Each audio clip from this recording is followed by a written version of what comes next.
Vamos começar com nossa disciplina pelo capítulo 15, que trata de aromaticidade e reações do benzeno.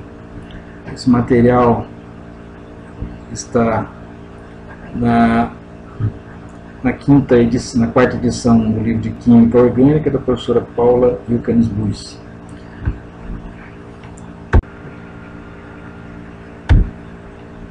A aromaticidade não é uma propriedade tal como a gente conhece no cotidiano. Não se trata se refere a uma propriedade organoléptica, mas sim a uma propriedade físico-química que certas moléculas apresentam. Para que uma substância seja considerada aromática quimicamente, ela deve possuir certas propriedades. A primeira propriedade é que ela seja cíclica e que cada elemento que compõe esse ciclo possua carbonos ou um heteroátomo hibridado em sp2. Dessa forma, esses elementos que compõem o ciclo possuem um orbital p puro. Cada orbital p pode conter no máximo 2 elétrons, ou inclusive pode ter um elétron ou estar vazio. A fusão desses orbitais p gera um sistema cíclico contínuo, uma nuvem de densidade, de probabilidade eletrônica contínua, que fica acima e abaixo do plano da molécula. Então, outra propriedade necessária é que essas moléculas sejam planares, além de cíclicas, planares, em que cada átomo do ciclo esteja hibridado em sp2. Consequência dessa nuvem, que se forma pela congruência, como junção desses orbitais p, se forma então essa nuvem cíclica, e a gente pode ver isso pelo mapa de densidade eletrônica na figura, no item C.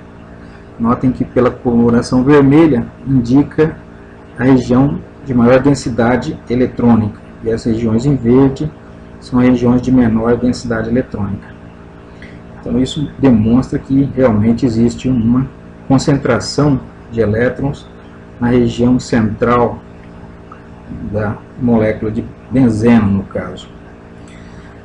Outra regra importante é a regra de Hooke, que diz que a nuvem π deve conter um número ímpar de pares de elétrons π.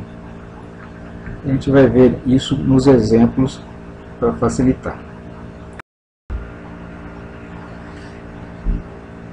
A regra de Hooke diz o seguinte, que essas moléculas devem possuir um número ímpar de pares de elétrons π, ou seja, que deve obedecer essa fórmula, 4n mais 2, sendo n um número natural.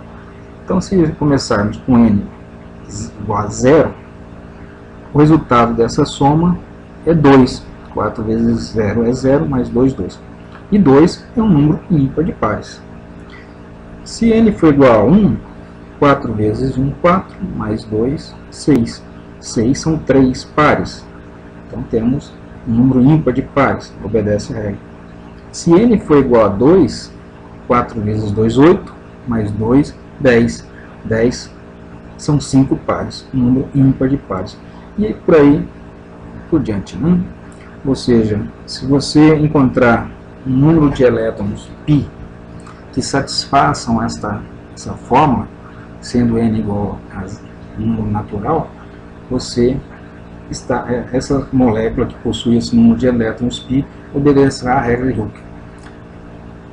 Mas é mais fácil você simplesmente contar o número de ligações π que a estrutura possui, as ligações π.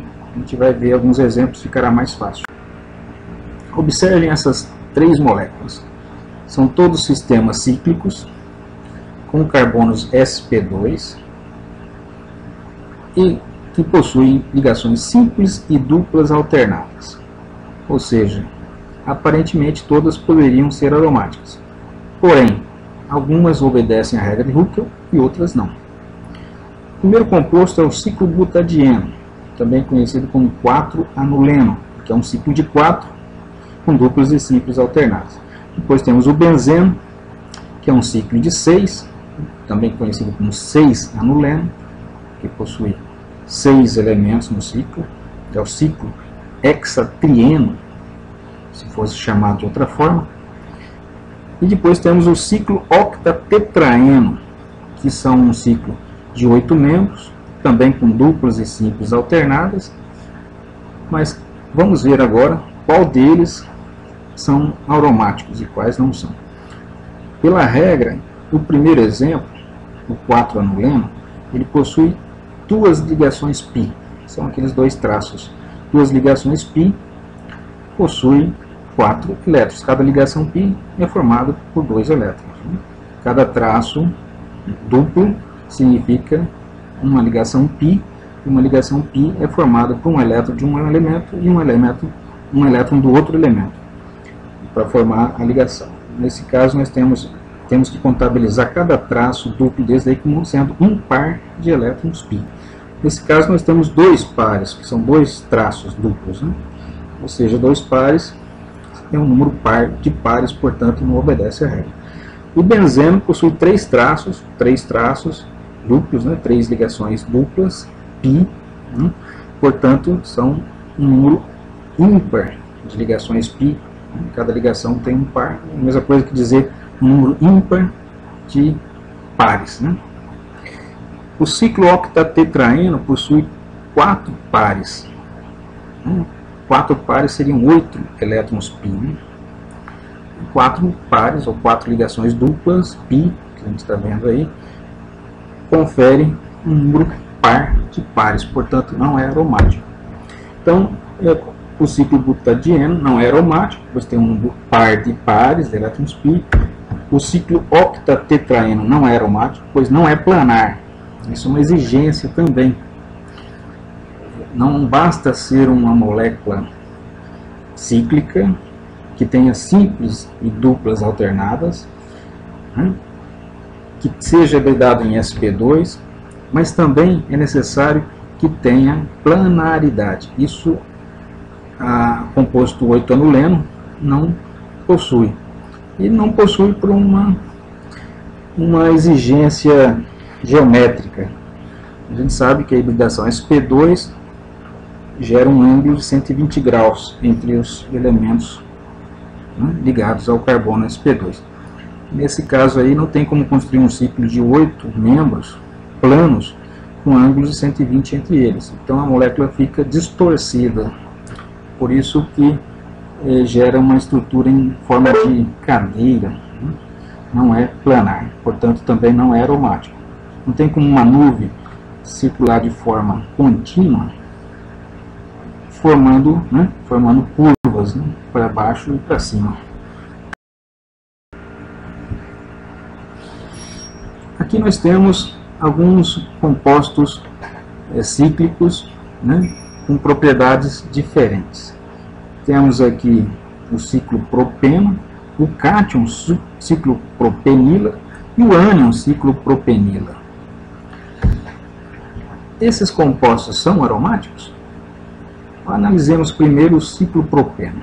Ele é um ciclo, né, de 3 membros, possui uma ligação π, mas não tem todos os carbonos hibridados em sp2.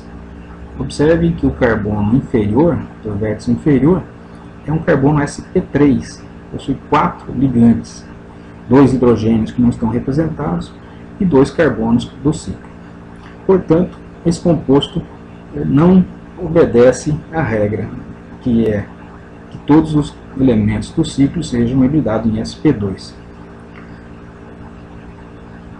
O cátion ciclo propenila, ele possui um carbocátion, ou seja, dos hidrogênios que estavam na parte inferior, um dos hidrogênios é retirado e ficamos com um carbono apenas e um hidrogênio nesse vértice, sendo que o carbono ficou com uma carga positiva, ou seja, perdeu um par de elétrons. A questão aí é analisar qual seria a hibridação de um carbocátion, né? E um carbocátion sempre vai adquirir uma hibridação sp2, como regra geral, né? Ele sempre está hibridado em sp2. Então nós temos aí um orbital p puro nesse carbono do carbocátion, e esse orbital p puro está vazio. Temos agora os outros dois vértices superiores que formam a ligação π, com carbonos também com um orbital p puros, porém com um elétron cada um, e um orbital p puro no vértice inferior do carbocátion, só que esse, no caso, vazio. Agora sim, os elétrons podem circular de forma contínua entre esses três carbonos, porque todos eles têm um carbono, um orbital p puro, que pode participar dessa nuvem contínua ininterrupta de elétrons π. Ao contrário do que acontecia com o ciclo propeno, porque lá não havia um orbital p puro por onde a nuvem poderia passar. Havia apenas ligações do tipo sp3. Todas as ligações estavam ocupadas, não havia um orbital p para formar essa nuvem. E no caso do ânion ciclopropenila, nós temos um carbono no vértice inferior com uma carga negativa, e esse carbono estaria hibridado em quê? Essa é a questão. Poderíamos hibridar esse carbono numa hibridação sp2? Ou ele necessariamente tem que estar hibridado em sp3? Como regra, um carbânio vai ficar sempre em sp3, a menos que alguma vantagem energética lhe favoreça estar hibridado em sp2. Existe aí alguma vantagem energética em ele estar hibridado em sp2? Vamos analisar. Se ele se hibridar em sp2, ele vai ter um p puro, e esse p puro vai ser justamente o orbital p que vai conter 2 elétrons. E neste caso teremos 2 pares de elétrons π, certo? Porque já temos 2 elétrons π formando a ligação dupla superior. E teríamos mais um par de elétrons no orbital p puro no carbono inferior. Nesse caso, não obedece à regra de Hooke, seriam 2 pares de elétrons π. Portanto, não existe nenhuma vantagem energética em colocar esses 2 elétrons em orbitais p puros. Mas sim, existe uma tendência natural de carbânios adquirirem uma hibridação sp3. Por quê? Porque é a maneira de colocar esses pares de elétrons mais afastados possível das outras 3 ligações. É a tendência natural de que os pares de elétrons, tanto das ligações quanto dos elétrons não compartilhados, os elétrons livres, não se afastarem, se repelirem. No caso, a melhor distribuição para que eles se repelam, se distanciem o máximo possível, é a hibridação sp3. Portanto, esse carbono, a tendência dele é adquirir uma hibridação sp3 e não ser aromático. Seria favorecido se acaso adquirisse aromaticidade, que não é o caso, porque se nós contabilizarmos esse par de elétrons, ele passa a ter 2 pares de elétrons no sistema π, e nesse caso perderia a aromaticidade também. Então não é aromático o ânion ciclopropenila. Observamos que no caso da carga positiva, podemos fazer essas estruturas canônicas, que são os híbridos de ressonância. Cada uma dessas estruturas representa um contribuinte, né, estrutura canônica. A estrutura real não é nenhuma delas, mas sim uma mistura de todas, né? É como a gente já havia comentado. Existe aí uma nuvem contínua, né, e existe uma carga positiva que está distribuída por todos os átomos de carbono da estrutura, porque essa ligação π não fica localizada. Cada um desses vértices possui um orbital p No caso, os vértices superiores originalmente tinham um elétron em cada orbital P, e o orbital P do carbocátion possui um orbital P vazio. Então, essas orbitais P puros se fundem formando uma nuvem contínua, e a carga está distribuída igualmente por todos os carbonos da estrutura. Então, a estrutura melhor representada aí é a do híbrido de ressonância na parte inferior. É um composto aromático e obedece à regra. Um par de elétrons π, portanto, um é ímpar e obedece à regra. Temos aqui o ciclo heptatrieno. Observe que nós temos 3 pares, 3 é ímpar, portanto, obedeceria à regra de Hooke. Temos também o ciclo pentadieno, que tem 2 pares, nesse caso não obedece à regra. Mas além dessas propriedades, número de pares, temos também um carbono sp3.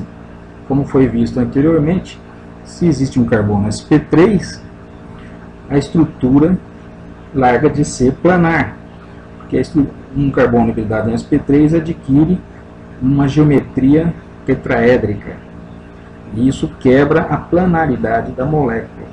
Além do que, um carbono hibridado em sp3 possui 4 ligantes. Nesse caso, não possui nenhum orbital P puro vazio por onde a nuvem π possa passar, formando aquela nuvem contínua e ininterrupta de elétrons π. Então, esse ciclo heptatrieno não é aromático. Da mesma forma, né, podemos analisar o ciclo pentadieno. Tem 2 pares de elétrons π, não é aromático por não obedecer à regra, e também por possuir um carbono sp3 que quebra a planaridade da molécula por ter uma hibridação, né, sp3 tetraédrica, ao contrário dos outros carbonos que estão em sp2, que são trigonal plano, né, com ângulo de 120, normalmente, né, seria o ângulo entre os ligantes de um carbono hibridado em sp2. Bom, agora podemos aplicar a regra a alguns exemplos. Temos aqui alguns compostos policíclicos, o naftaleno, o fenantreno, o criseno. Observe no naftaleno o número de ligações π. Cada traço, né, duplo significa uma ligação π. Então, uma ligação π tem um par de elétrons. Temos, então, 3 com 2, 5, são 5 pares de elétrons, e 5 é um número ímpar, portanto, o naftaleno é aromático.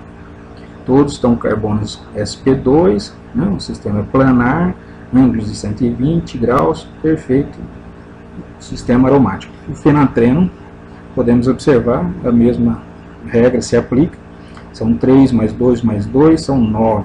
Né?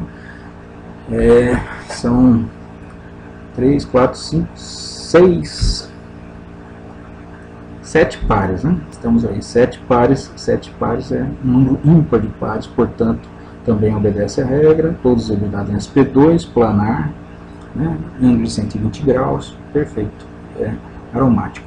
O criseno tem 3, 4, 5, 6, 7, 8, 9, 9 pares de elétrons π, né? Ou seja, também é aromático. Bom, também essa regra, né, de aromaticidade é válida para compostos heterocíclicos. O que são compostos heterocíclicos? São compostos cíclicos que possuem um átomo que não seja carbono no sistema cíclico. No caso aqui na piridina nós temos o nitrogênio, né? No pirrol nós temos o nitrogênio, um ciclo de 5. No furano temos o oxigênio, formando um ciclo de 5 membros também. No tiofeno nós temos um ciclo de 5 com enxofre. Serão esses compostos aromáticos? É só contar o número de elétrons π, né? E a hibridação desses elementos. Vamos ver o caso da piridina. A piridina tem 3 pares de elétrons π. Então, é um composto que obedece à regra de Hooke. Todos esses elementos estão hibridados em sp2? Sim. O nitrogênio está hibridado em sp2, né? Portanto, é planar. Né? Essa par de elétrons não compartilhados, aí, elétrons livres, está num orbital sp2, um orbital híbrido, Ele possui um orbital P puro perpendicular ao plano, né, o plano dessa diapositiva, que faz uma ligação dupla, né, com o carbono vizinho do lado direito. Cada um desses elementos do ciclo possui um orbital P puro. E esses orbitais P puros se fundem formando aquela nuvem ininterrupta de elétrons π que ficam acima e abaixo do plano. Todos estão com ângulo aproximado de 120 graus, né? São todos trigonais planos, portanto a molécula é planar perfeito, né? É um composto aromático. O pirrol já muda um pouco. Observem que nós temos um par de elétrons não compartilhados no nitrogênio e temos dois pares de elétrons, né, π, que são as duas duplas formadas entre carbonos. Para que o sistema seja aromático, o nitrogênio tem que estar hibridado em sp2. Ele pode se hibridar em sp2? Pode, né? Ele pode estar hibridado em sp2 e colocar esse par de elétrons em um orbital p puro, ou seja, coloca um par de elétrons, né, completa um orbital p, que é um orbital p puro, só pode ter no máximo 2 elétrons, ele coloca os 2 elétrons no orbital p puro, e os outros, né, as outras ligações são ligações do tipo sigma entre os orbitais sp2 híbridos e o carbono do anel, né? Um carbono pela direita, um carbono pela esquerda e um hidrogênio, ou seja, todos ligados, né, com os demais elétrons do nitrogênio, um elétron em cada orbital sp2, formando então ligações simples aí, sigmas, com o sistema aromático e com o hidrogênio, e reservando os 2 elétrons para ficarem no orbital p puro.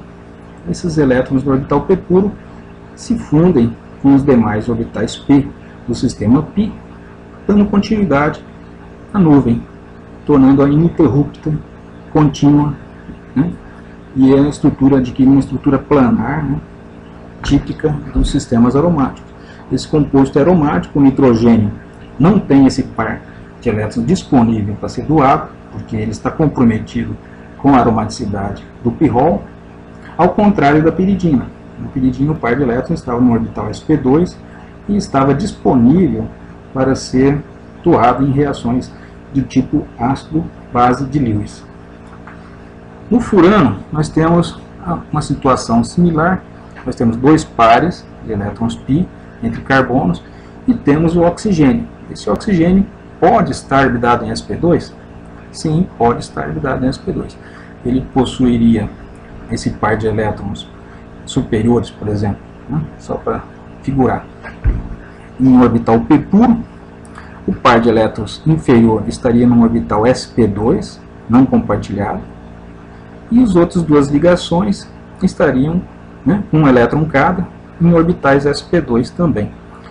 Nesse caso, nós temos então que contabilizar 2 pares de elétrons π do sistema aromático, mais 2 elétrons π que estariam no orbital p puro, né, do oxigênio. Então, formando aí uma nuvem contínua, né, e obedecendo a regra, que seriam 3 pares, né, 3 pares de elétrons. O enxofre, né, no tiofeno, também obedece ao mesmo avaliação do furano. O enxofre e o oxigênio estão na mesma família e, portanto, possui a mesma distribuição eletrônica na última camada, na camada de valência, e podem sofrer a mesma hibridação e adquirir a mesma configuração. Esse par de elétrons, um dos pares de elétrons do enxofre está no orbital p puro, participando do sistema aromático, e o outro par de elétrons está disponível para ser doado em reações do tipo ácido e base de Lewis. Notem que nesses casos em que o heteroátomo do pirrol, do furano e do tiofeno, né, o heteroátomo está doando um par de elétrons dele para o sistema aromático, ele se torna relativamente positivo, porque ele está doando um par de elétrons, ou seja, de certa forma está perdendo elétrons aí para o sistema aromático. Esses elétrons ficam deslocalizados e não ficam exclusivamente do heteroátomo. Portanto, ele tem uma deficiência de elétrons e uma carga parcial positiva sobre o nitrogênio, o oxigênio e o enxofre, nesses 3 últimos exemplos. Bom, analisando melhor a piridina, nós vemos aí, né, cada átomo do sistema cíclico possui um orbital sp2, aí está mostrando um elétron em cada orbital p puro, e os orbitais sp2 são usados para se ligar, né, os elementos do ciclo, um ao outro, assim como ligar aos hidrogênios que não estão sendo representados. Então, cada um desses vértices, né, cada um desses carbonos do ciclo está ligado a 3 outros, né, um vizinho do lado direito, um vizinho do lado esquerdo e a um hidrogênio. Então, essas ligações são formadas por orbitais do tipo sp2, cíclicas, né, formando um ciclo, são planar, ângulo de 120 graus entre as ligantes, e possuem um orbital p puro com apenas um elétron, ou seja, facilitando então que esses elétrons nos orbitais p se fundam, formando um sistema contínuo ininterrupto de elétrons, uma nuvem pi, que circula sobre e abaixo do plano da molécula. Então esse é um composto aromático. Observamos também ali que o orbital sp2 do nitrogênio possui um par de elétrons pi, né? Eu digo um par de elétrons que estão ocupando o orbital sp2. Esse par de elétrons não participa do sistema aromático, ele está disponível para ser usado em reações do tipo ácido e base de Lewis. Esses pares podem ser doados, né, para um ácido de Lewis. No caso, a piridina pode ser protonada, né. O pirrol, observamos agora na figura inferior, colorida, que o pirrol está hibridado também em sp2, o nitrogênio do pirrol está hibridado em sp2, só que possui 2 elétrons no orbital p puro. Então o átomo de nitrogênio pode hibridar em sp2, colocando um elétron no orbital p puro e deixando cada, né, orbital sp2 semi-preenchido e um deles totalmente preenchido, ou pode colocar 2 elétrons no orbital p puro e deixar um elétron em cada orbital sp2, de forma sempre a fazer 5 elétrons, que são os elétrons de valência do nitrogênio. Ele faz uma hibridação ou outra, dependendo da necessidade de tornar o sistema em que ele participa aromático.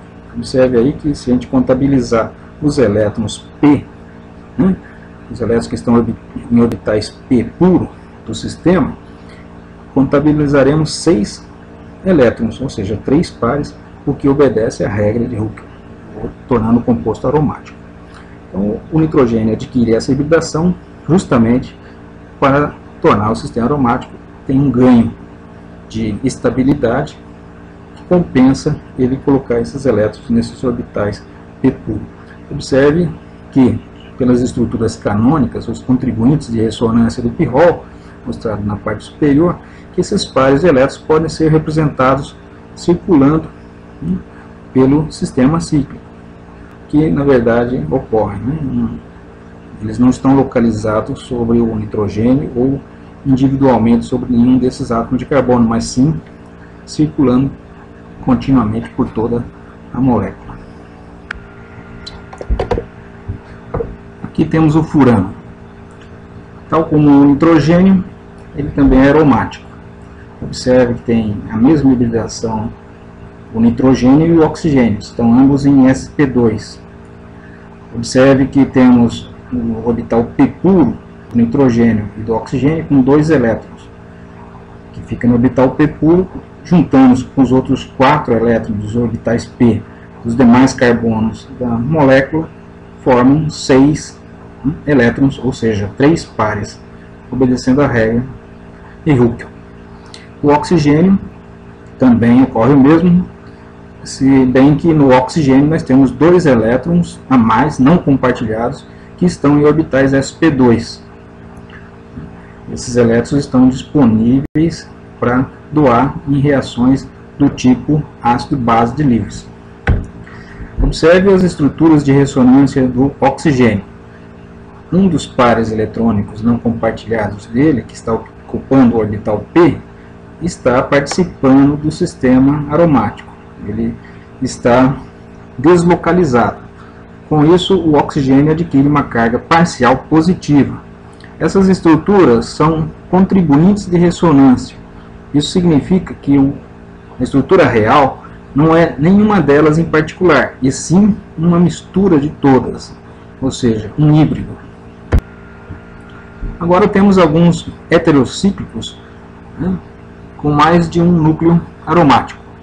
Seria o caso da quinolina, do indol, do imidazol, da purina e da pirimidina. Observe o caso da quinolina. Podemos analisar como se fossem ciclos isolados. Temos o benzeno fusionado a um anel de piridina. Se observarmos apenas o anel benzênico, à esquerda, ele é aromático. Tem 3 pares de elétrons π. Todos os carbonos hibridados em sp2, portanto, planar, trigonal plano, cada um deles, a estrutura seria aromática. Pelo lado direito, temos a estrutura da piridina, né? Ou seja, a quinolina são 2 anéis fundidos, um do benzeno e um da piridina.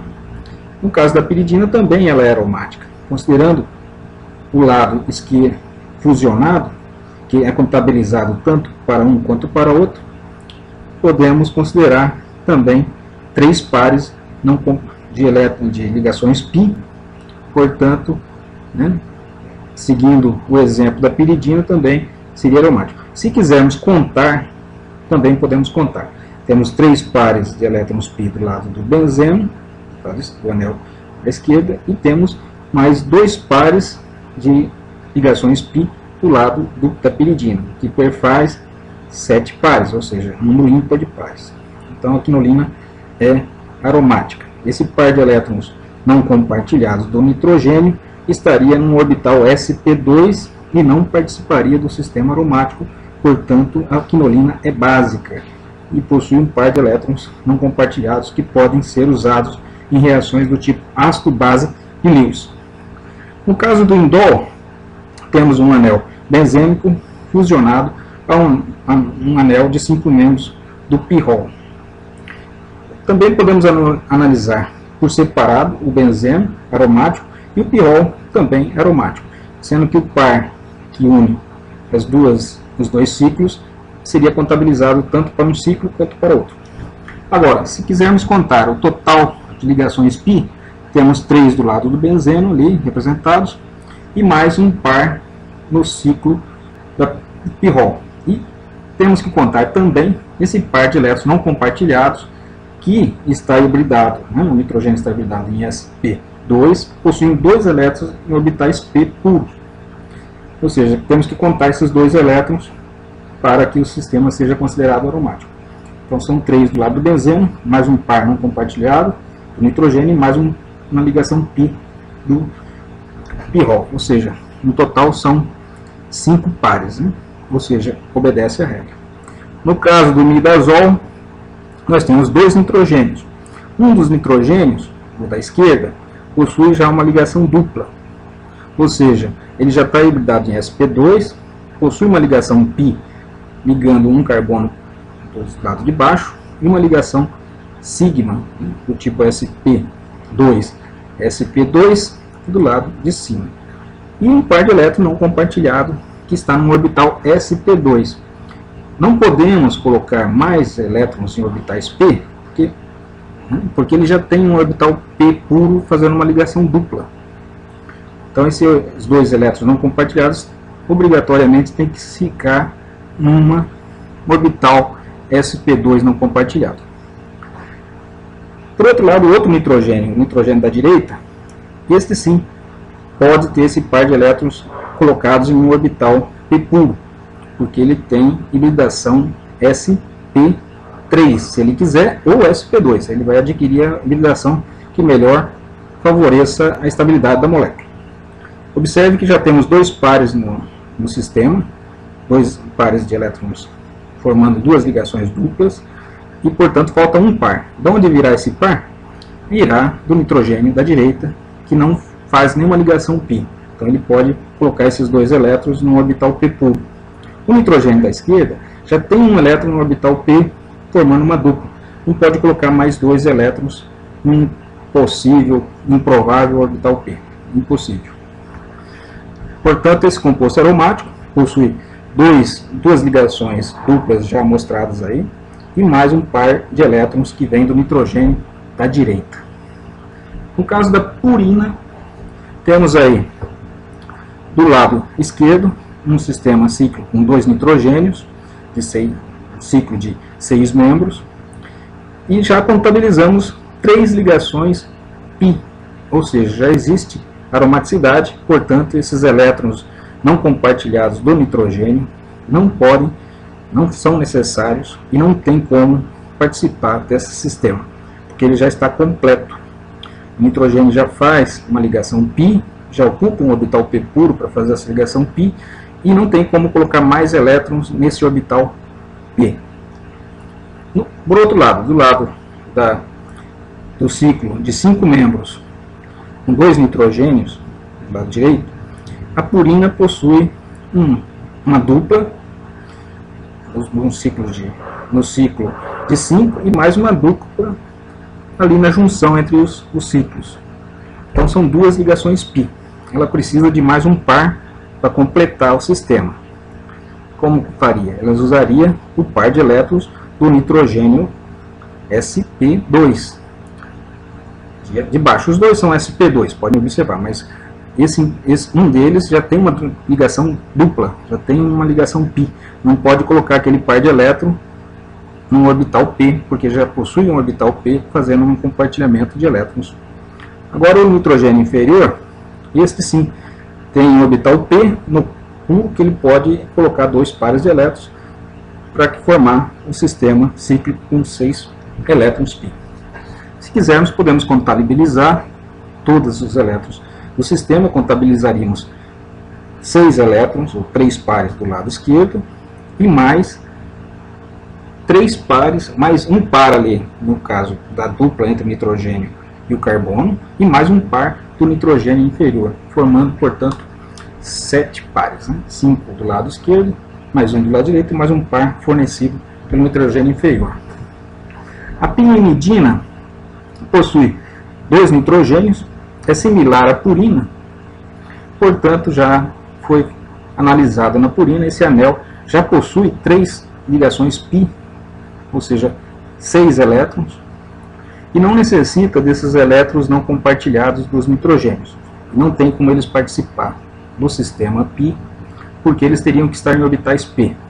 Mas os orbitais p já estão sendo usados para formar essas duplas ligações no ciclo.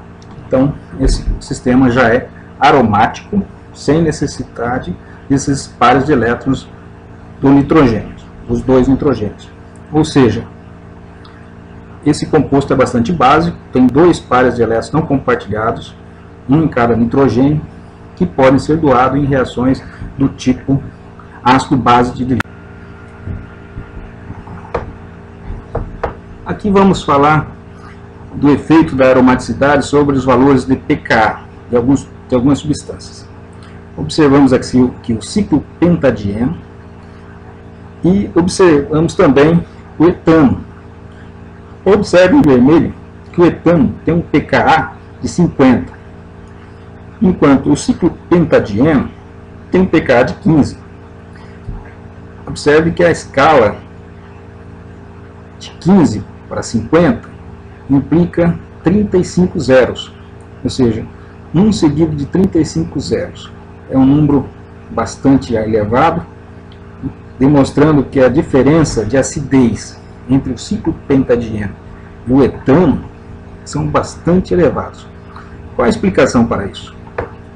A explicação é que, no caso do ciclo pentadieno, a saída de um hidrogênio ácido, na forma de próton, H+, ele deixa um par de elétrons no sistema, convertendo esse carbânio resultante, esse ânion ciclopentadienila, em um composto aromático.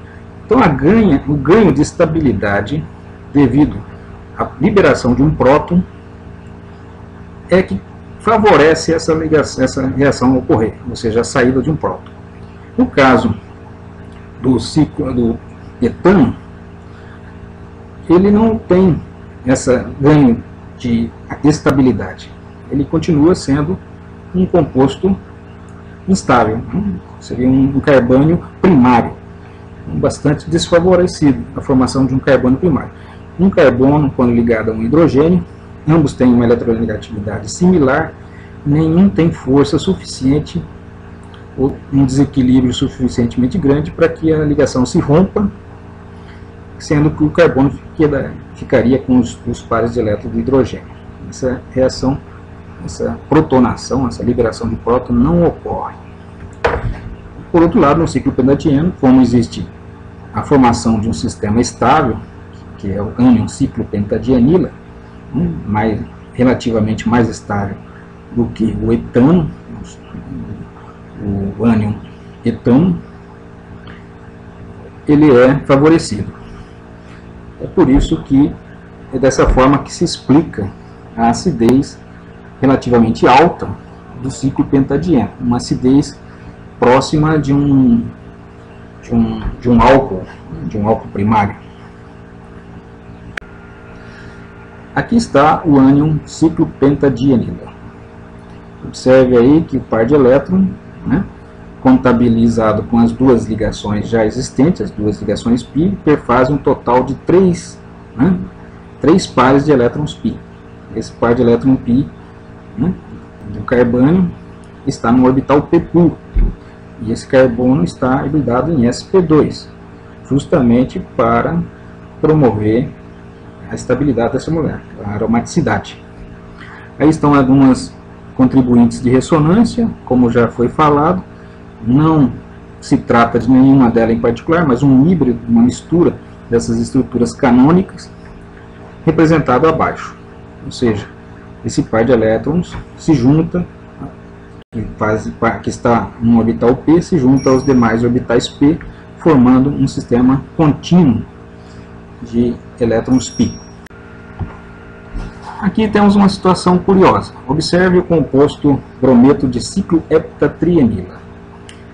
Quando os cientistas, os pesquisadores, prepararam esse composto, era de supor que ele fosse um composto covalente relativamente pouco polar, devido à sua estrutura majoritariamente apolar, apenas com uma polaridade localizada entre o carbono e o bromo. Portanto, seria um composto solúvel em solventes orgânicos, pouco polar e relativamente um composto talvez líquido, ou de ponto de fusão baixo. Mas o que eles observaram quando sintetizaram esse composto, que na verdade se tratava de um composto sólido, iônico, portanto, se você conduzia corrente elétrica, ou seja, se dissolver em água, ele era solúvel em água, pouco solúvel em solventes orgânicos, porém solúvel na água, e conduzia corrente elétrica.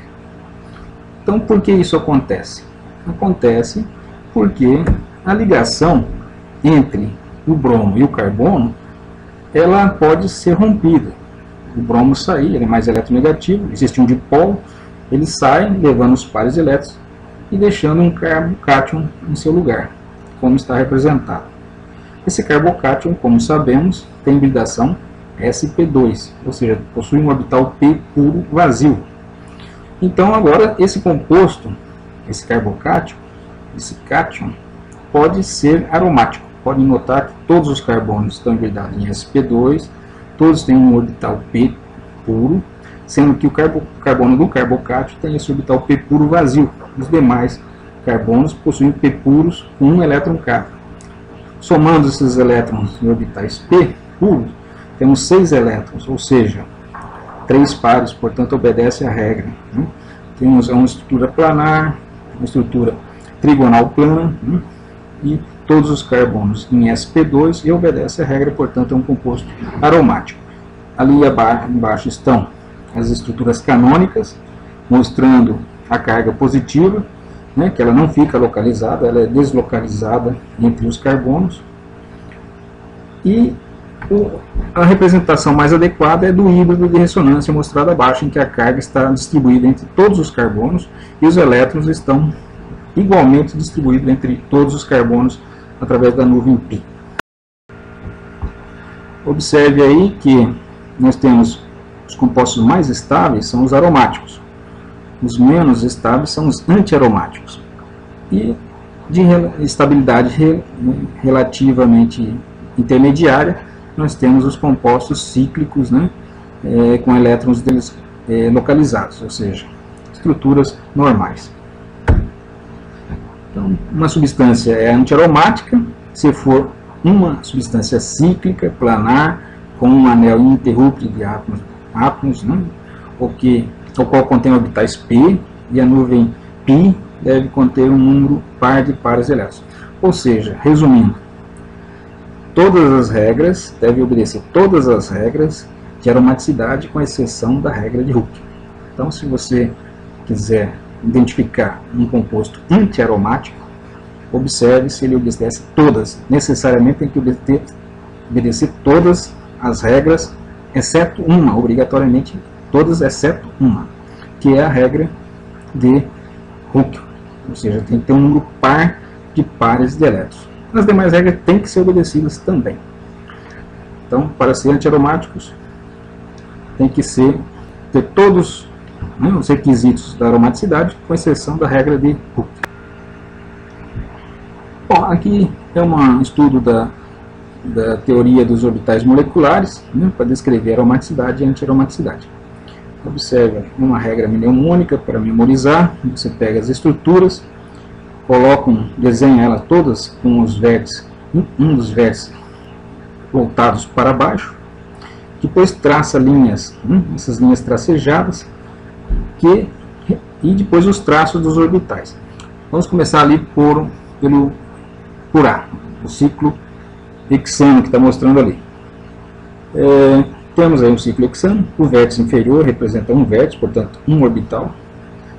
Logo acima nós temos a linha tracejada que está na altura de dois vértices, né? Então são dois traços. Logo acima temos novamente dois vértices, dois traços, e lá o vértice superior, né? Aquele vértice superior, um traço só. Agora, se começamos a distribuir os elétrons π, se for, por exemplo, o hexano, não haveria elétrons π, ficaria tudo vazio. Se for o benzeno, sabemos que ele tem 3 elétrons, né? 3 pares de elétrons π, ou seja, 3 duplas ligações. Então são 6 elétrons π. Começa a se distribuir os elétrons π pelos orbitais, de baixo para cima, seguindo o princípio de exclusão de Pauling, as regras que já conheci. Observe, 2 elétrons no primeiro orbital, 2 em cada orbitais degenerados seguintes. São ditos degenerados porque são equivalentes, apenas orientados espacialmente de forma diferente, mas têm a mesma energia, portanto são ditos degenerados. Degenerado também se aplica aos 3 orbitais P, o Px, o Py e o Pz. São orbitais no mesmo formato de ampulheta, somente a orientação espacial que difere. São mutuamente ortogonais, mas são equivalentes. E são indistinguíveis, porque a molécula gira e a referência se perde. No caso, sabemos que são apenas mutuamente ortogonais e que têm o mesmo formato. Então, por eles serem equivalentes, chamamos de degenerados. Esses 2 orbitais no mesmo nível energético também são considerados degenerados. Nesse caso do benzeno, os 2 orbitais degenerados estão preenchidos. São ditos orbitais moleculares ligantes, esse conjunto de orbitais abaixo da linha média da molécula. E os 3 orbitais superiores são os orbitais moleculares antiligantes. Elétrons colocados nos orbitais moleculares ligantes são considerados favoráveis à formação da molécula. Elétrons que são colocados em orbitais moleculares antiligantes são desfavoráveis à estabilidade da molécula. Observe que todos os orbitais ligantes, moleculares ligantes, estão completamente ocupados, o que favorece enormemente a estabilidade dessa molécula. No exemplo B, nós temos um ciclo de 5. Né? Seria um ciclo pentano. Né? Nesse caso, se fosse simplesmente ligações simples, teríamos aí um composto não aromático. Como nós temos duas duplas e um carbânio, né, vamos supor que seja o carbânio, ou o ânion ciclopentadienila, nós teríamos 3 pares de elétrons para distribuir, todos eles em orbitais π. Então, fazemos o mesmo sistema, traçamos o vértice inferior, tem um orbital, na altura intermediária ali temos 2 vértices, né? São 2 orbitais, e no topo temos os 2 vértices na mesma altura, também 2 orbitais. Se formos preenchendo esses orbitais com os 6 elétrons, na suposição de que se trate dos ânion ciclopentadienila, nós teremos 6 elétrons para distribuir, e eles serão colocados em orbitais moleculares ligantes, sendo que, né, temos aí 2 orbitais degenerados, totalmente ocupados, e 2 orbitais antiligantes, né, orbitais moleculares antiligantes vazios, também degenerados. No item C, nós supomos que temos o composto ciclopentadieno. Não é um ânion mais, não existe os pares de elétrons, né, desemparelhados. Existe apenas os duas duplas ligações. São, portanto, só temos 4 elétrons para serem distribuídos. E serão distribuídos tal como estão mostrando aí. São 2 elétrons em orbitais ligantes, mais estáveis. Depois temos 2 orbitais moleculares degenerados, que têm a mesma energia, né, semi-preenchidos. Esses daí são orbitais moleculares ligantes. E temos 2 orbitais moleculares antiligantes degenerados, vazios. No caso do composto D, nós podemos ter o ciclo butadieno, né, com 2 duplas ligações, né, ou o ciclo propano, daí no caso não teria nenhum elétron π, e não seria aromático, nem antiaromático, seria um composto normal. Aí, como a gente vê 4 elétrons, temos, portanto, o ciclo butadieno, são 4 elétrons π, 2 duplas ligações. Observe que agora nós temos um vértice inferior, um vértice superior, e no meio, na região mediana, nós temos 2 vértices, portanto 2 orbitais. Colocando os 4 elétrons do sistema, teremos 2 elétrons orbitando orbital molecular ligante, 2 elétrons orbitando orbitais moleculares não ligantes e um orbital molecular antiligante vazio. Observe que a região mediana, nesse caso, ela contém orbitais ditos não ligantes, ou seja, nem favorece e nem desfavorece a união, ou seja, ela não contribui para a formação da molécula. Eles não são considerados nem orbitais ligantes e nem antiligantes. São degenerados e estão semi-preenchidos. Um dado importante que deve ser observado aí é que os últimos orbitais ocupados, quando olha de baixo para cima, os últimos orbitais ocupados são ditos orbitais HOMO, ou seja, orbitais ocupados de mais alta energia, em inglês. E os primeiros desocupados, ou seja, olhando de baixo para cima, os primeiros que encontrarmos totalmente desocupados são considerados NUMO, ou seja, orbitais desocupados de mais baixa energia. Esses orbitais são também conhecidos como orbitais fronteira e são importantes em muitas reações químicas, fotoquímica, reações eletrocíclicas, né, pericíclicas, porque existem transições eletrônicas de elétrons que estão em orbitais HOMO para orbitais LUMO. São o salto, né, dos elétrons mais energéticos, que com um pequeno ganho de energia consegue se libertar e ir para níveis energéticos superiores. E os primeiros níveis energéticos superiores que eles encontram vazios são os LUMO. Portanto, é uma transição relativamente comum, né, e frequente nas reações químicas e na natureza. Elétrons que saltam dos seus níveis, né, dos seus orbitais HOMO, que são os orbitais de energia mais elevada, para os primeiros orbitais vazios que ele encontra, né, na sequência energética, que são os LUMO. aqui nós temos a descrição geral de uma reação de substituição eletrofílica aromática. Nós temos o benzeno, certo? Que vai ser usado como exemplo, se bem que essa reação com pequenas modificações pode ser aplicada para outros compostos aromáticos. Sabemos que o benzeno possui essa nuvem eletrônica π contínua, né?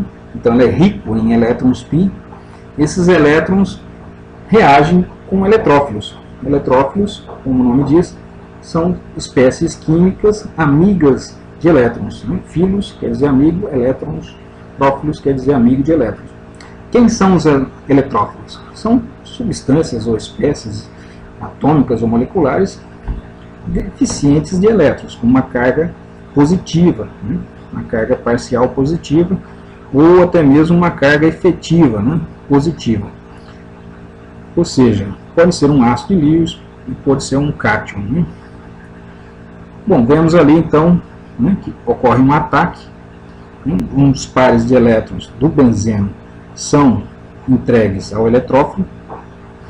O eletrófilo, portanto, quebra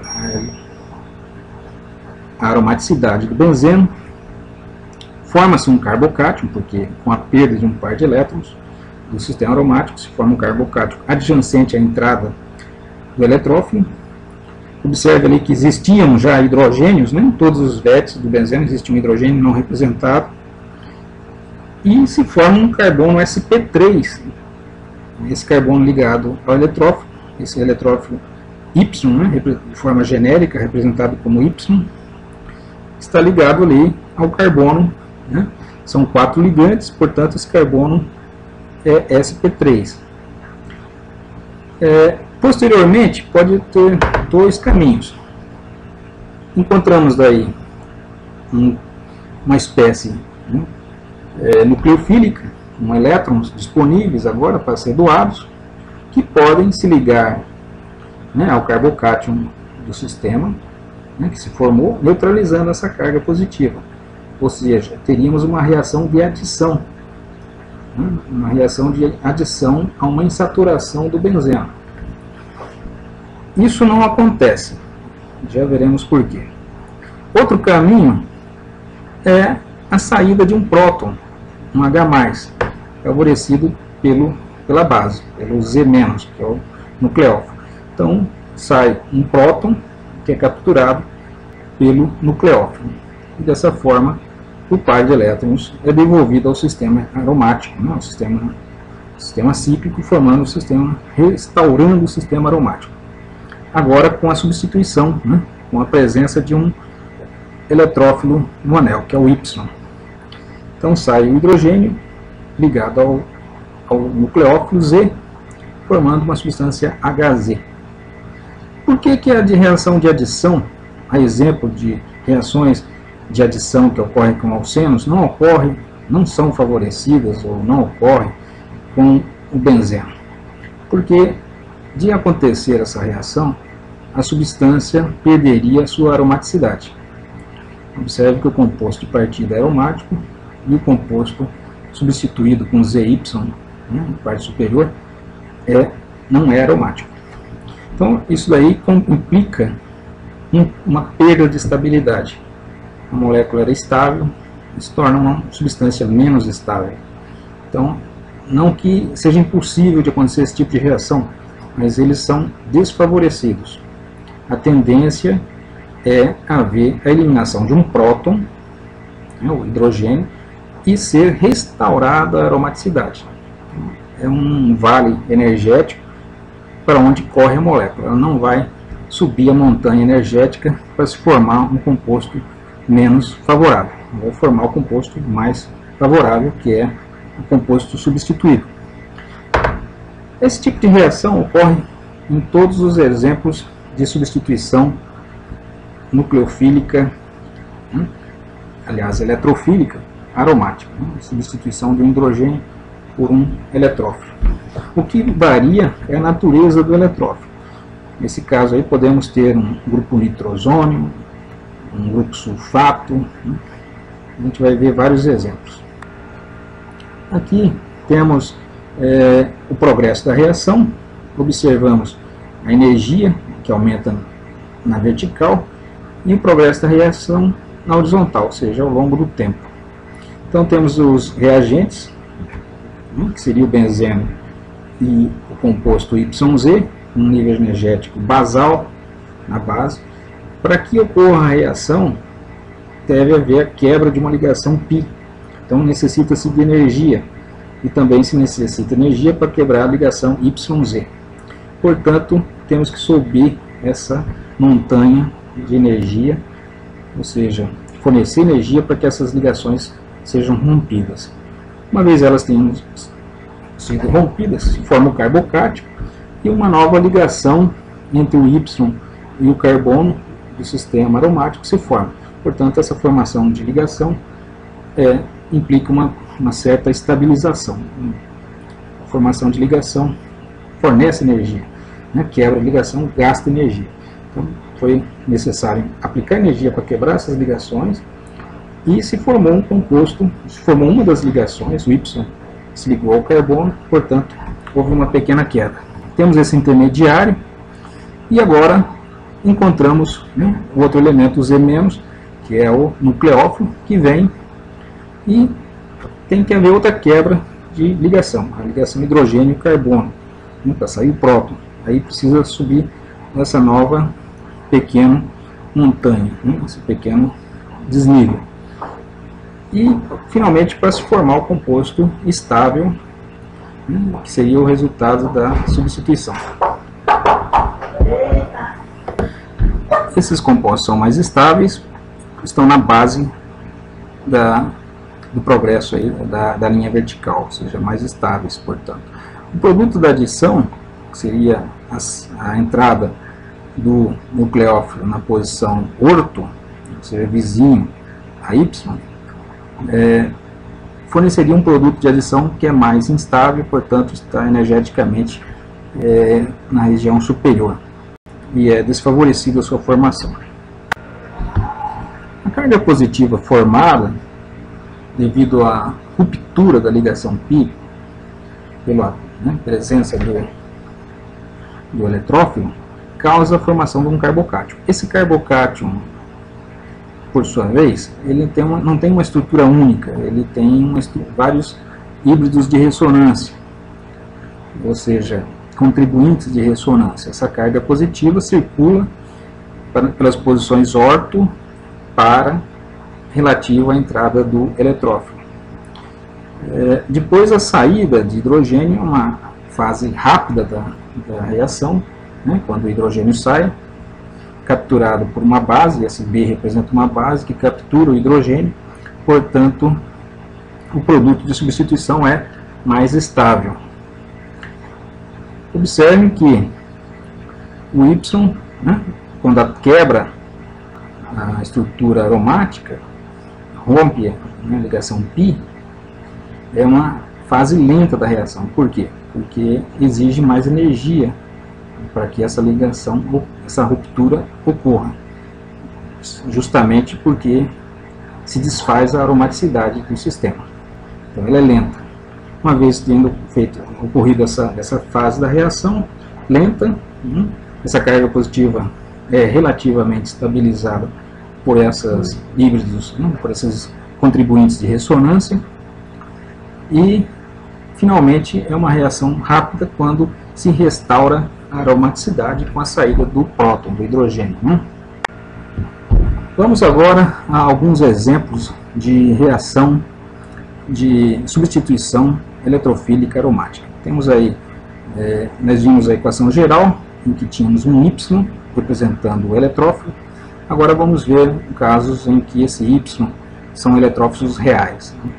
Um exemplo seria o bromo elementar, uma reação de bromação, e essa reação é catalisada pelo brometo férrico. Nós temos o brometo ferroso, que seria bromo 2Fe, ou seja, Fe bromo 2, e temos o brometo férrico, que seria Fe bromo 3, ou seja, o número de oxidação do ferro aí é 3.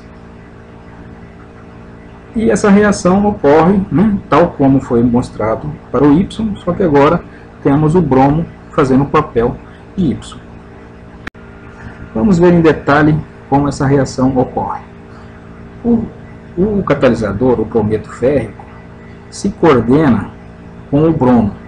O ferro está oxidado em ferro mais 3, portanto ele tem uma relativa eletrofilia, né, uma tendência a capturar elétrons. Então ele se coordena com o bromo, forma aquela espécie coordenada com uma carga positiva sobre o bromo, e essa espécie coordenada transfere uma carga positiva para o bromo da extremidade. E esse bromo, né, da extremidade é que vai capturar, né, vai receber os elétrons do sistema aromático. É ele que fará o papel do eletrófilo, a substância ávida por elétrons, né, e vai capturar justamente os elétrons que estão na nuvem π do sistema aromático. Se forma um intermediário que já foi mostrado, depois sai um próton, um H, que seria pela presença de uma base. Essa base poderia, né, seria o próprio ferro bromo 4, ou seja, o bromo, 4 bromos ligados ao ferro com uma carga negativa. Então, esse bromo que recebeu os elétrons originalmente, agora pode doar para o hidrogênio que sai para o próton, formando o HB, que seria o HBr. Outro eletrófilo que pode ser gerado e que promove esse tipo de reação de substituição é o iodo. O iodo é uma substância sólida, né, que sublima facilmente, né, o bromo era líquido, e que na presença de um agente oxidante gera os íons, né, iodos carregados positivamente. Esse iodo carregado positivamente é que vai, né, ser o nosso eletrófilo, e ele vai receber o par de elétrons do sistema aromático, do benzeno. Vai se quebrar a aromaticidade, vai se formar um carbocátion, né, o sistema aromático se desfaz, e depois, para ele ser restaurado, tem que haver a saída de um hidrogênio, né, positivo, deixa seus pares de elétrons para restaurar, né, a aromaticidade e neutralizar a carga positiva do sistema.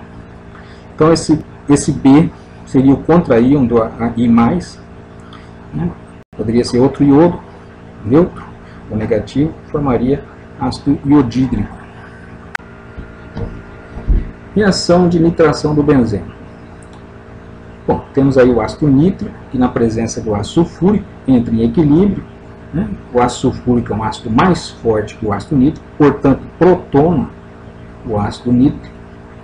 O ácido nítrico protonado, né, que está funcionando como uma base, ou seja, o ácido nítrico está liberando OH e o ácido sulfúrico está liberando H+. Uma reação tipo ácido-base. Quem está fazendo a vez do ácido é o ácido sulfúrico, quem está fazendo a vez da base é o ácido nítrico. Portanto, o ácido nítrico está liberando OH, o ácido sulfúrico H+. Forma, portanto, água, né? Forma, portanto, água e um sal. Que sal seria esse? Seria o hidrogênio sulfato de nitrônio. Só está mostrado aí o íon nitrônio, mas teríamos o contra-íon, que está logo abaixo aí, HSO4-, que seria o hidrogênio sulfato, né, ou sulfato ácido, né. Portanto, se forma uma espécie de sal. O cátion seria o íon nitrônio e o ânion o hidrogênio sulfato, né, ou sulfato ácido. Tem a carga negativa, os dois formam. Essa reação está em equilíbrio, ou seja, ela é reversível, né. Esse íon nitrônio ele existe, mas ele volta a restaurar o ácido nítrico e ácido sulfúrico original. Mas enquanto ele está no meio, ele pode reagir com o benzeno, tal como está mostrado, né, e atuar como um eletrófilo, capturando os elétrons aí do benzeno, né. Então se forma um intermediário, se forma o carbocátion, daí vem a base agora podia ser representada pelo ácido, né, hidrogênio sulfato, né, o ânion. restaurando o ácido sulfúrico original, que estaria funcionando como catalisador da reação.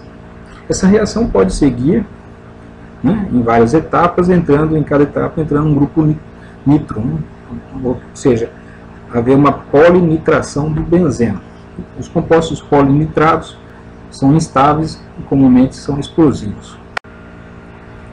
A sulfonação do benzeno segue um caminho similar, só que nesse caso nós temos duas moléculas de ácido sulfúrico, sendo que uma funciona como ácido e a outra como base. O ácido é aquele que libera próton, nitrogênio ácido, né? E a base é aquele que fornece OH.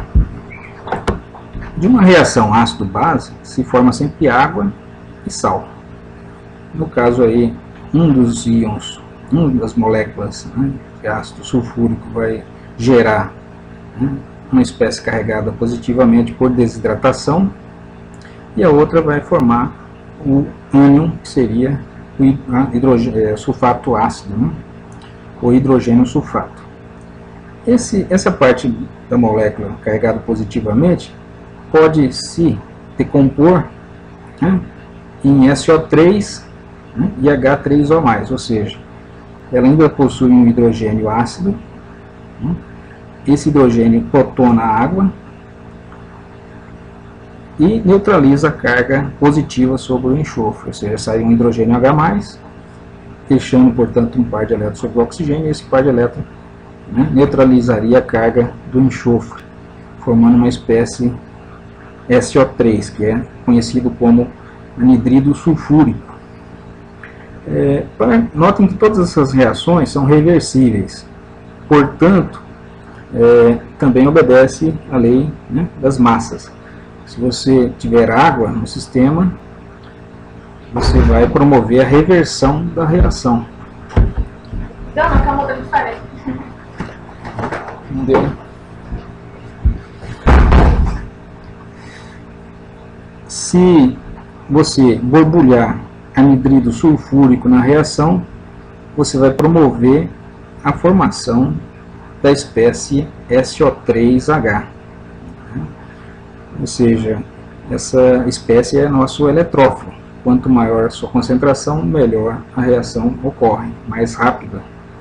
Então, um dos meios de você obter uma grande concentração de íons SO3H é borbulhar o gás SO3, né, o anidrido sulfúrico, na reação. Ou também se utiliza ácido sulfúrico fumegante. Por quê? Porque ele solta vapores de trióxido de enxofre, ou seja, SO3. Ou seja, tem uma grande concentração de anidrido sulfúrico. Esses anidridos sulfúricos é necessário para que o equilíbrio da reação favoreça a formação do íon SO3H. Esse SO3H é que é nosso eletrófilo que vai atuar, né, reagindo, né, capturando esses elétrons aí do sistema π, né, forma-se um intermediário.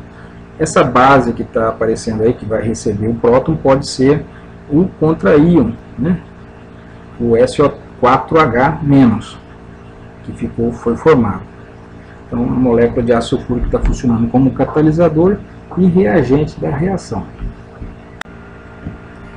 Essa reação de sulfonação, ela é toda reversível, ou seja, uma vez formado o sulfato, né, o hidrogênio sulfato de benzeno, esse ácido sulfônico, na verdade, né, assim, ele pode, né, a reação pode reverter e termos os compostos de partida. Isso ocorre porque nós temos uma presença de grande quantidade de íons H+, como existem moléculas de ácido sulfúrico fumegante, uma grande quantidade de ácido sulfúrico, existe uma abundância de íons H+. Esses íons H+, podem, né, também atacar, né, o sistema aromático. E, ao fazer isso, vai desfazer a ligação, né, da sulfonação, como está vendo aí. A reação é reversível. Também podemos observar aí, né, esse gráfico que mostra o progresso da reação e como varia a energia do sistema. O grupo benzeno e o grupo sulfônico, estão na base, né, do nível energético. Para que a reação ocorra, tem que quebrar essa aromaticidade, portanto, tem que subir, né, a montanha energética. Depois se forma uma ligação, né, depois que se quebra a aromaticidade, se forma a ligação entre o grupo sulfônico e o anel aromático, né, que já quebra a aromaticidade também. Temos aí esse intermediário um pouco mais estável. Pois com a quebra da ligação do hidrogênio, que necessita de energia, temos essa ondulação, né, seguinte, e finalmente restabelece-se a aromaticidade, né, com o composto sulfonato. Temos também uma reação muito importante, que é a acilação Fourier-Graph. Observamos aí o benzeno, como sempre, reagindo com um cloreto de acilo, catalisado por cloreto de alumínio, em primeira fase, e depois com água, neutralizado com água.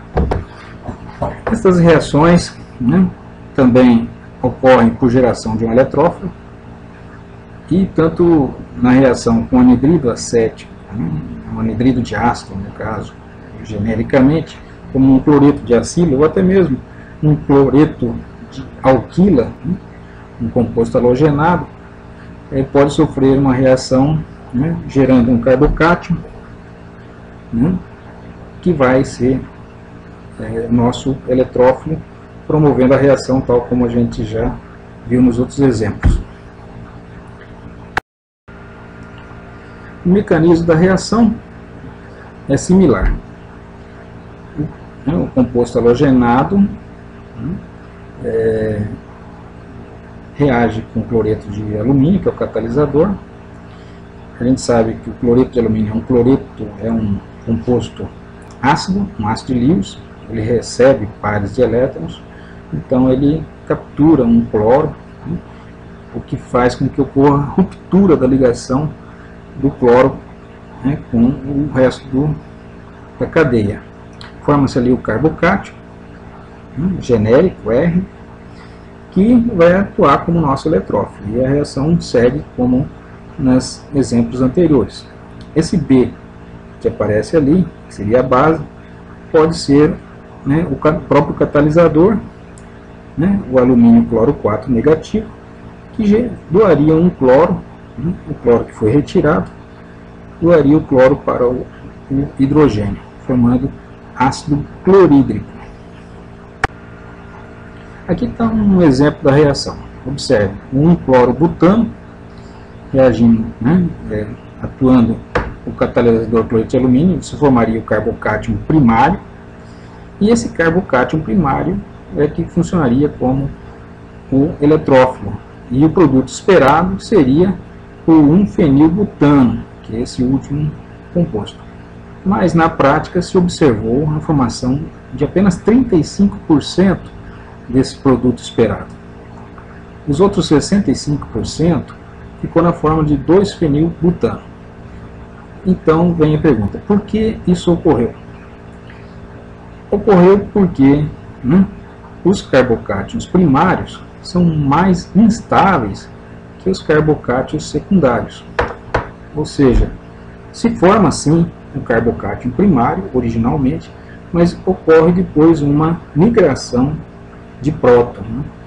Aliás, de um hidreto. Né? Um hidreto migra da posição adjacente, né, da posição 2 para a posição 1. E isso faz com que a carga positiva seja transferida para um carbono secundário, né, um carbocátion secundário, que é mais estável. Então é um rearranjo, né, um deslocamento. Né? O carbocátion sofreu uma... Portanto, é isso. Né? Na possibilidade de haver migração ou rearranjo, ou deslocamento, né, de um carbocátion, isso vai ocorrer de forma a gerar o carbocátion mais estável, que depois sofre rearranjo, né, para gerar os produtos mostrados. Teoricamente se formaria o 2,2 de metil 1-fenilpropano, que é a última molécula da direita. Mas se vê que se forma 100% 2-metil 2-fenilbutano. Observe que a geração do carbocátion ocorre no carbono primário. Porém, o agente na ligação, né, do eletrófilo com o sistema aromático ocorre no carbono terciário. Como que ocorreu isso? Quando o carbocátion é formado no carbono primário, né, ocorre posteriormente uma migração de metila, um deslocamento da metila da posição 2 para a posição 1. Né? Então houve um deslocamento, consequentemente, né, a metila sai levando seu par de elétrons e a carga positiva se desloca para um carbono terciário. E aí esse carbocátion terciário é que vai ser o nosso eletrófilo, que vai dar origem ao produto mostrado. Bom, temos também aqui uma outra reação, em que temos um alceno, né, e um ácido fluorídrico. A gente sabe que o ácido fluorídrico promove a protonação, né, do alceno, ou seja, o alceno possui ali uma nuvem π e o próton, o hidrogênio ácido, do ácido fluorídrico, se liga a essa nuvem π, captura esses elétrons, recebe esses elétrons. Se formaria um carbocátion secundário, e esse carbocátion secundário é que vai reagir, né, vai atuar como nosso eletrófilo, formando aquela reação de substituição eletrofílica aromática. E o produto está mostrado, é o que se forma. Não há rearranjo, nem deslocamento, nem migração. Simplesmente já se forma um carbono secundário, um carbocátion secundário, e é esse carbocátion secundário que atua. No ácido sulfúrico, quando reage com álcool, a gente sabe que o ácido protona o álcool. Então ocorre uma desidratação, saída de OH2, né, H2O, e se forma um carbocátion ali. Ou seja, aquela ligação carbono-oxigênio do álcool se quebra com a saída de OH2, que o oxigênio é protonado. E esse carbocátion secundário é que vai atuar como eletrófilo reagindo com o sistema aromático. Isso acontece então, né, com ácido sulfúrico e aquecimento. Temos aqui a reação de Fidel-Crafts, né, que a gente já viu. Se nós pegamos o cloreto de N-butil, né, de N-butila, a gente observou que o produto principal é, né, uma ligação com o carbono secundário. O produto secundário minoritário é aquele esperado, que não se formou porque houve uma migração, um deslocamento de hidreto para a formação do carbocátion secundário.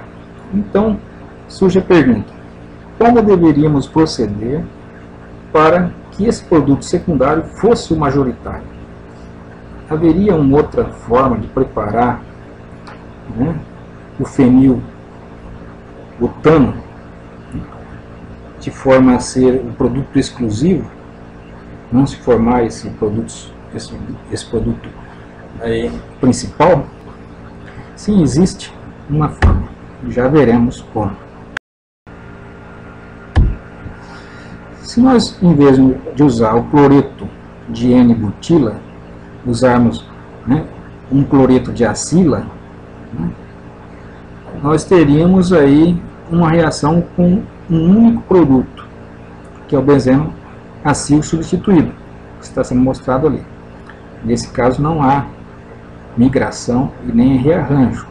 É uma reação de Fidel-Crafts, o cloro sai e se forma um carbocátion no carbono carbonílico. Esse carbono que vai atuar como eletrófilo reagindo, né, com o benzeno, fazendo a substituição. Depois se faz uma hidrogenação, né, com paládio e hidrogênio, e o composto carbonílico, né, o carbono carbonílico é hidrogenado, é reduzido, né, e se forma então o composto exclusivamente o fenil N-butano. né? Esse é o composto desejado que se formaria usando esse método, que seria o único produto da reação majoritário.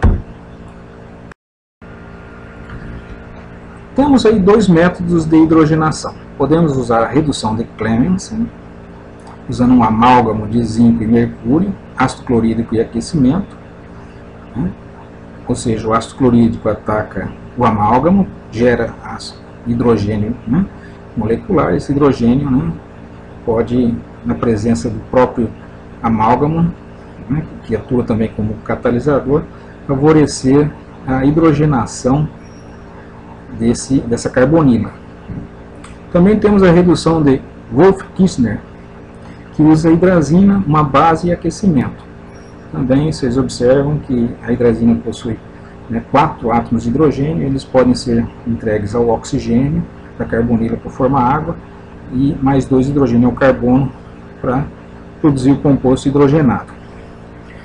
Essas são duas metodologias muito utilizadas para reduzir compostos carbonílicos, né, em compostos hidrogenados. Agora temos uma questão prática de laboratório. Observem o composto da esquerda.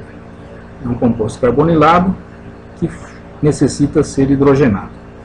Então a gente tem duas opções, usando, né, o amálgama de zinco e mercúrio com ácido clorídrico e aquecimento, que é a redução de Clemmensen. Mas quando usamos esse método, algo diferente ocorre. Além da hidrogenação esperada, também houve a substituição da hidroxila por um cloro. Por quê? Pelo método de Wolff-Kissner, usando hidrazina, uma base e aquecimento, isso não ocorre. A questão aqui é por que ocorreu essa formação do composto clorado, né? Porque houve a substituição da hidroxila por um cloro, usando o método de hidrogenação de Clemmensen.